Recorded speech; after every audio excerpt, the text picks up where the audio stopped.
What's good, everybody? Welcome back to yet another video. Today, we're talking a little bit about the balance changes for Age of Sigmar that just came out. They came out basically a couple days ago, 4 days ago, I think it is. And I wanted to talk a little bit about them, share my thoughts. I know a lot of people have had a brief discussion regarding them.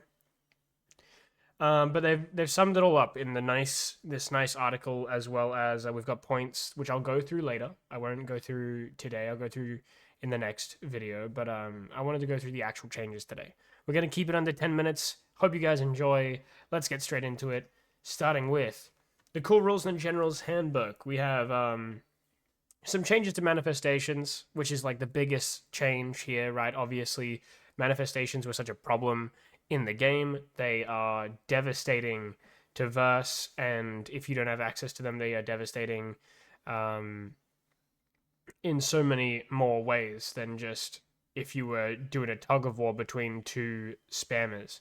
So, what have they done? Well, you basically can't re-summon a manifestation that was banished in the same turn. This means that you can't do something along the lines of put a comet down, banish it, and then put a comet down, or banish an existing comet and then send another one down.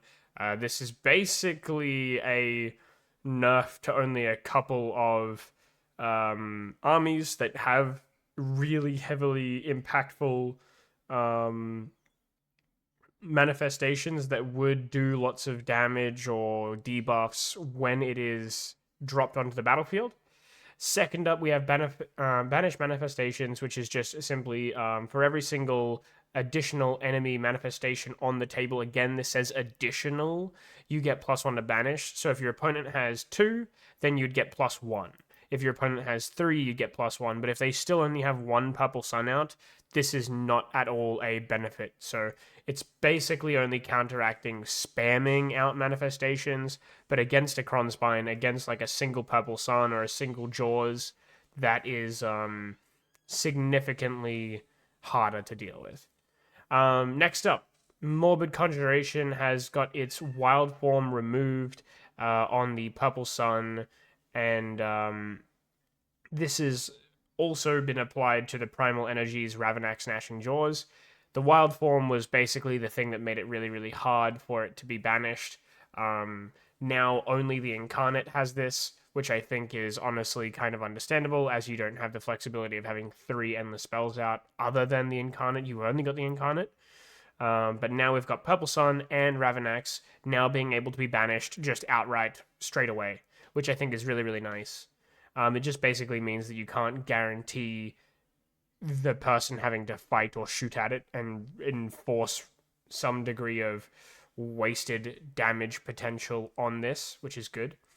We've also seen an increase to the Suffocating Gravetide, and this is basically just a debuff to people casting it, but also a massive buff to the Gravetide because it means it's even harder to get rid of. So hopefully, hopefully this is just a change that won't be affecting too much in the way of the opponent and more in the way of the person spamming out these spells. Either way, I don't know how much this is really going to matter. I think pretty much everyone that was taking Morbid Conjuration in some degree or another was spamming spells because they had quality wizards. So this means really no big deal. Malevolent Maelstrom basically just now automatically destroys when it does its 6 Maelstrom points rather than you being able to save it up and time it like a ticking time bomb. This is really, really impositive because there have been so many times where we've seen specifically Maelstrom be left as a landmine that can explode whenever it feels like, which is devastating. We've also seen changes to the Honor Guard. This is really, really nice because the Honor Guard basically now allow it so that way they've made the change of every single time that you target an Honor Guard with the +1 to hit and wound priority target bonus, that no longer applies to everything in the general's reg, but instead only the general and its honor guard, meaning you can now have 4 drops in your general's regiment without being a complete waste.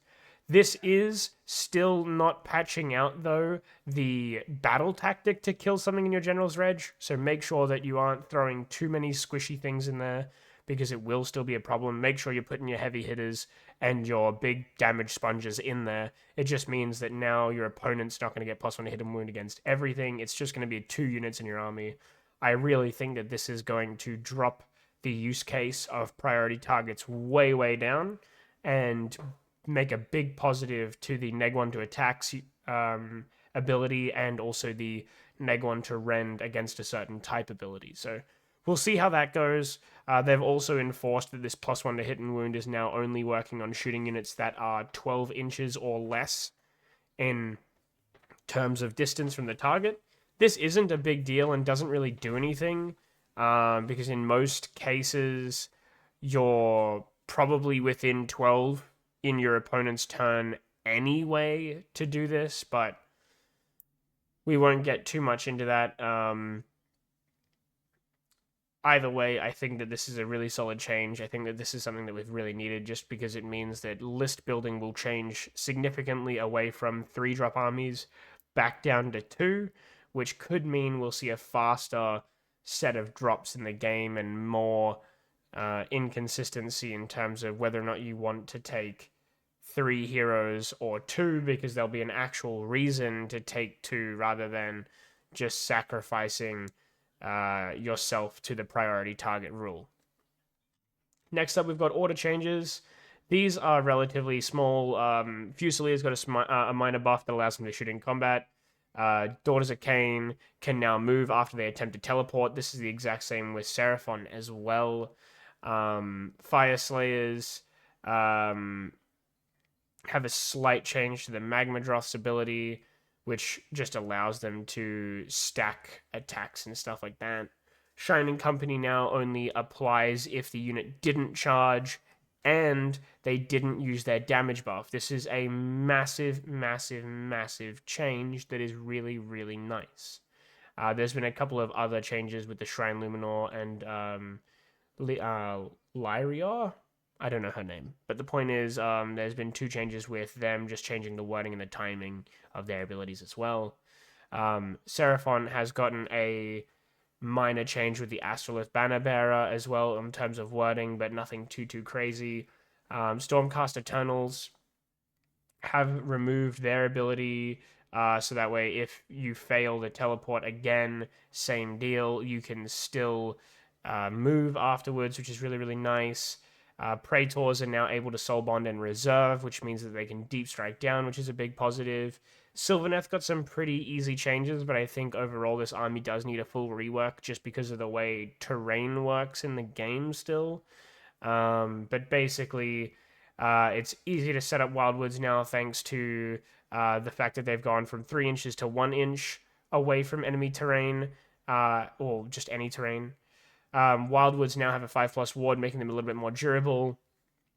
And the range of the abilities requiring units to be wholly within 6 is now increased by 3 to make it 9 inches. Alariel now reduces the damage done to monsters by down to 6. This means that you can bring back your Lady of Vines, and any other monsters that she brings back will be a little less messed up. This is basically just a huge buff to the monster variations of Sylvaneth, which are still somewhat viable. Vengeful Skullroot as well is now counting as a Wildwood, so it's going to be basically just a bunch of buffs to their Wildwood activations just to make them more relevant, because they have been really, really detrimental versing someone with Wildwoods than actually having those Wildwoods. Next up, the Chaos changes. Honestly, I'm kind of sad about this. It's basically just clarifying some rules for Blades of Khorne. Nothing too crazy here. They've now buffed Disciples of Tzeentch with the Burning Weird Flame and the Quenching the Flames to now affect manifestations. Shield of Fate must now target a Disciples unit instead of a non-Disciples unit.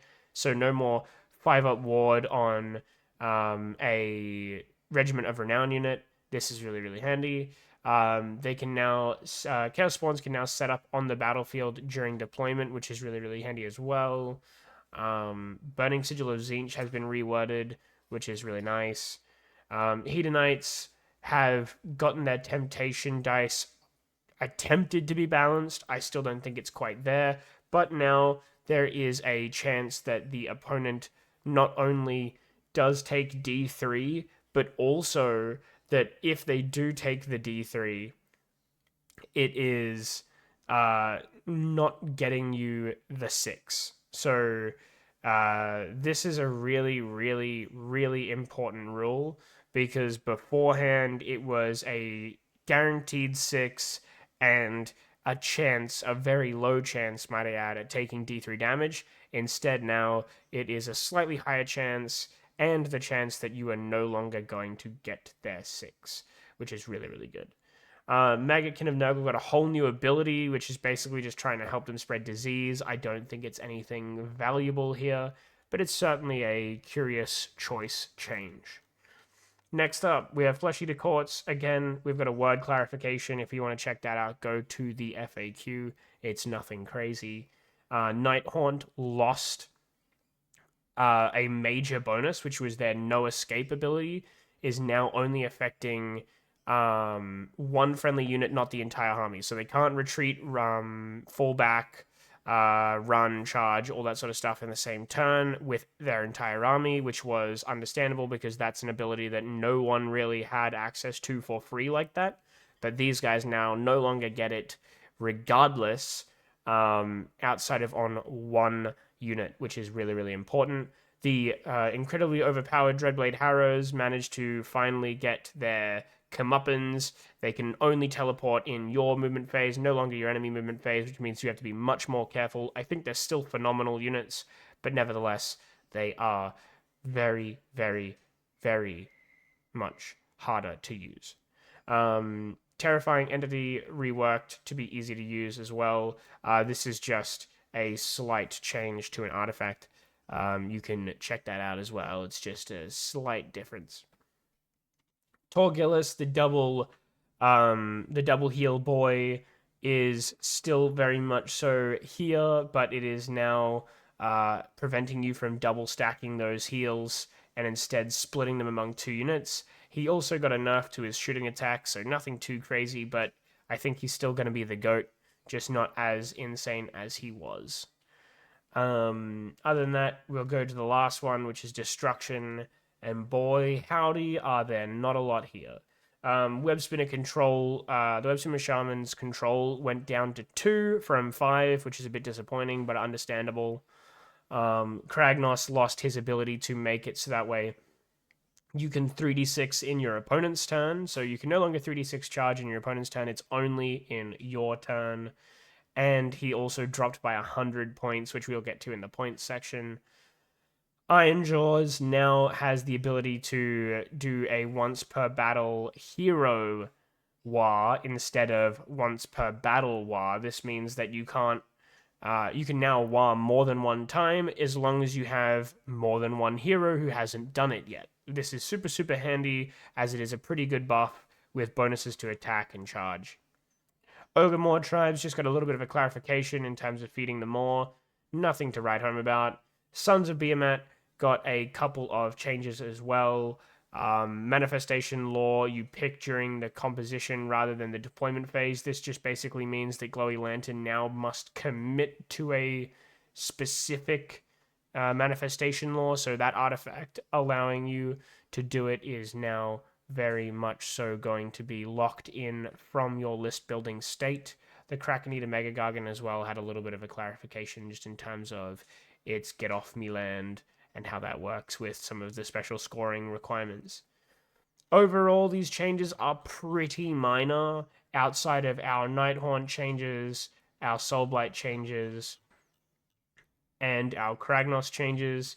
There is some attempt at fixing Hedonites here, which I don't think is enough. Some attempt at fixing Nurgle, which is not really enough. Blades of Corn didn't see any love in a way that I think is relevant, which is very, very, very sad to see. Disciples of Tzeentch got huge buffs, weirdly enough. outside of the Shield of Fate, which honestly I don't think was that unnecessary anyway, because their units are phenomenal as is. Sylvaneth have had some changes to try and fix them, which I think is again just not quite enough. It needs a full rework. Hopefully their book comes soon.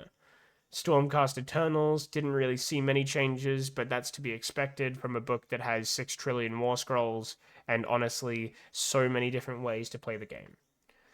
Seraphon got minor changes. Same thing with Fireslayers, Daughters of Cain, and Cities of Sigmar, with Lumineth getting one massive change to one of their best abilities, meaning that you can't be anywhere near as aggressive while being as durable as you could have been.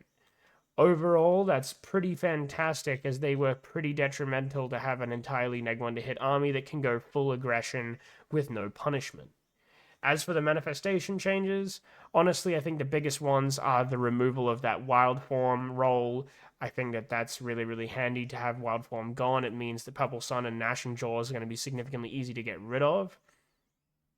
The Banished Manifestation actual +1 is pretty sad. Hopefully it changes soon to you just get +1 to banish, period. And then everyone after that is +1. That would be very nice. But nevertheless, we'll see how it goes. For right now, it's a bit iffy on whether or not that's going to matter. Other than that, the Honor Guard rule will change the way everyone makes a list. I think you'll see a lot more of a different list building setup overall, but we'll see how that goes. You might see a lot more people running an incredibly aggressive 2-drop list now that there is less punishment for doing so. We'll have to see in the future. But regardless, I hope you guys enjoyed my thoughts, my breakdown, and please do tune in for tomorrow's episode where we are going to be talking about the points values, just doing a quick run through of the most significant ones, and who is a massive winner and who is a massive loser, and there are a few of each. Much love, have a nice day, and I will see you all tomorrow.